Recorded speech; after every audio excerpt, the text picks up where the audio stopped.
President Trump intervening in California for the LA fires, the wildfires, for permitting. Your thoughts?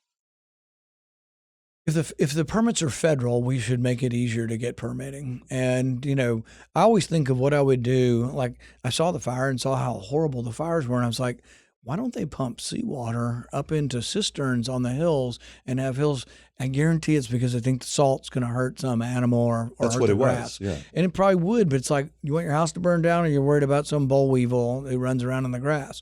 So also, like, if I had one of those $15-20 million houses in Malibu, I'd have a hose about this big, and I would have 4 pumps ready for if a fire were coming. And there were people who drenched their house, and the fire did skip them. But there's ways to do it.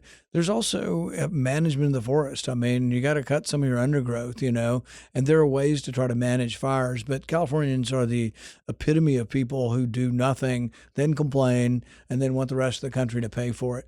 But the intersection with the federal government with us would just be there are federal things that require permission. But this is how bad it is. I'll give you an example of how bad it is. We had these 2 bridges, twin bridges on Kentucky Lake. A tugboat hit them and knocked out the bridge. Mm-hmm.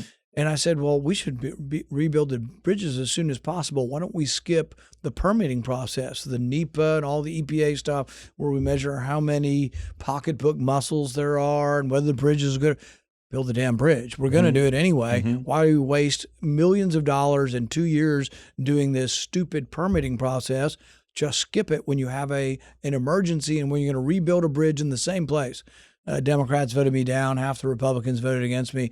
All I wanted was an emergency exception for bridges to be rebuilt in the same place where they had already been approved, but when they're knocked down, by a calamity, and I couldn't get it passed. That's the problem with this government. I mean, the challenge with California is 2,500 permits given so far. That's 13% of the homes that have burned. Permits are taking God knows how long. Only 10 homes have been rebuilt from the fires. So imagine he's sitting there saying, if you're not going to do it, I got to come overlap and intervene and expedite it. Well, and that's the question. And I don't know enough about the permitting process on homes to know which is state and which is federal. There are things that require federal, and they're usually across waterways, along the ocean, things like that. Building a house is probably all completely local. And I guess one of the ways ultimately California is punished is people just leave. I mean, they're leaving by the hundreds of thousands. Doesn't seem like Newsom cares, though. Yeah, you would think like it bothers them. Well, and the thing is they're going. Sweden finally learned their lesson when Sweden imposed a wealth tax. So not a tax on your income, but a tax on how much you have had and saved. And all of the rich people left. Bjorn Borg left. The founder of IKEA left. They all left. And Sweden finally said, well, will you come back? And they got rid of the wealth tax. California is now entertaining this wealth tax, and it's a terrible idea. And I can't imagine any rich people will remain in California. But the rich people pay a lot of taxes. This is the whole mantra of the left, which is absolutely a lie. Rich people are not paying their fair share. It's actually the opposite. Rich people pay all the taxes. And yeah, I said this once on The View, and I don't recommend going on The View. I said, you realize people making $50,000 or less don't pay any income tax. I'm like, no, you're lying. And it's like, no, husband and wife, 2 kids, the deduction's $12,500 times 4 is $50,000. If you make $50,000 a year, husband and wife, and you have 2 kids, you don't pay income tax. But you know who pays the income tax? The top 1% pays about 40 to 50% of the income tax. That's 1%. So they're paying half of the income tax for the whole country. That's not popular, though. If you say that on CNN or MSNBC, God forbid that truth comes out. The top 10%, which is about $200,000 and up, pays 90% of the income tax. So really, the rich are paying the income tax. The other taxes are more evenly distributed, sales tax and things like that. Although rich people buy more stuff than poor people buy, so they're paying more in sales taxes too. But the bottom line is it used to differentiate Republicans from Democrats. We always said it's not a revenue problem. We don't need more revenue. We don't need to punish rich more. We need to cut spending. But now it's become muddled because Donald Trump has now become a big believer in taxes. He loves tariffs, which is simply a tax. And so you have many Republicans say, I hate taxes, and I'm not for raising taxes, except for tariffs. I'm for raising tariffs.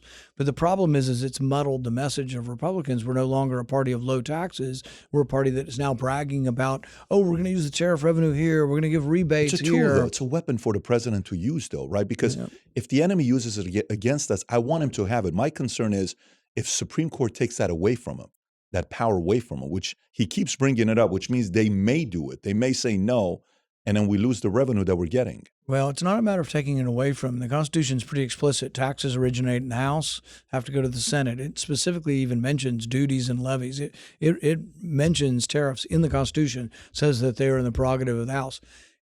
Even the Senate can't. We're not supposed to initiate tariffs. Only the House does, comes to the Senate, goes to the president. It is a tax. A tariff is a tax, and it never was the prerogative of the president. Now, some legislation has tried to give him that power, but what he's using is something called IEPA, which is an emergency legislation, and it doesn't mention anything about Do you tariffs. think Supreme Court's going to rule against them? If they follow the law, they absolutely will rule against him. You got to be kidding me. Yeah, because the law is explicit. And so he will try to use other reasons for how he can use tariffs. I saw that, yeah. But it's also very chaotic. I mean, you know, one week he says to Canada, he says, "Oh, Canada, yeah, go ahead, whatever you do, whatever. Make a deal with China. We don't care." The next week he says, "If you make a deal with China, I'm giving you 100% tariff." That's very chaotic. You see, that's his personality. Well, I know, but that's his personality. But we didn't set up a government to be run by one person. It's back to the intervention, non-intervention. People kind of want an actor, but then again, do we want an actor that's acting erratically with regard to tariffs, such that the market goes down 1,000 points when he says he's going to look? Canada's our biggest trading partner. There is no reason why we shouldn't want more trade with Canada. They should want. We have the best customers, though. No, like we are the best customers. They need us more than we need them. Trade is mutually beneficial, and so both sides of the trade. There is no, and this is the thing that is a fallacy that Trump doesn't get. Trade isn't, China doesn't rip us off. We only trade with people because we get a benefit. And so if I want to sell you this water and it's $2, you have to want my water more than you want your $2. And I want your $2 more than the water. We actually both have to mutually benefit, or it doesn't. But somebody is more important. Say again? Somebody is, if you have a product to get into Walmart with a ton of customers and you're selling shoes or you're selling a jacket, Walmart wants your business, but you want to be in Walmart more than Walmart needs you. They're both the same. It's always equal, because all trades have to be mutually beneficial. Walmart has to believe what they sold you, that they made money, and they have to measure it for their stockholders. The opportunity lies with getting into Walmart, because there's 50 people that have your product. I'm giving you the opportunity, right? Well, the thing is the opportunity, and the reason Walmart was successful is I saved money by going to Walmart versus Joe Smith's hardware store. It was always great to have it in a small town, but they charged 20% more than Walmart. So Walmart put them out of business. But you know what? The average Walmart shopper saves $1,000 a year, maybe $1,500 a year, because they're able to buy imported products from other countries. I would still go to the PX over Walmart, just so you know that. There Anyways, I got to get you out of here. Senator, great talking to you. This was fantastic. Appreciate your time. All the best. Take care. Bye-bye. When we set out to create a shoe that blends comfort, function, and luxury, we had the choice to make it fast. We had the choice to make it cheap. We chose neither. Instead, we chose Tuscany, Italy. We chose true Italian craftsmanship, each pair touched by 50 skilled hands. We chose patience, spending 2 years perfecting every detail, and we chose the finest quality at every step. Introducing the Future Looks Bright collection. Not rushed, not disposable, not ordinary. Rather, intentional, luxurious, timeless.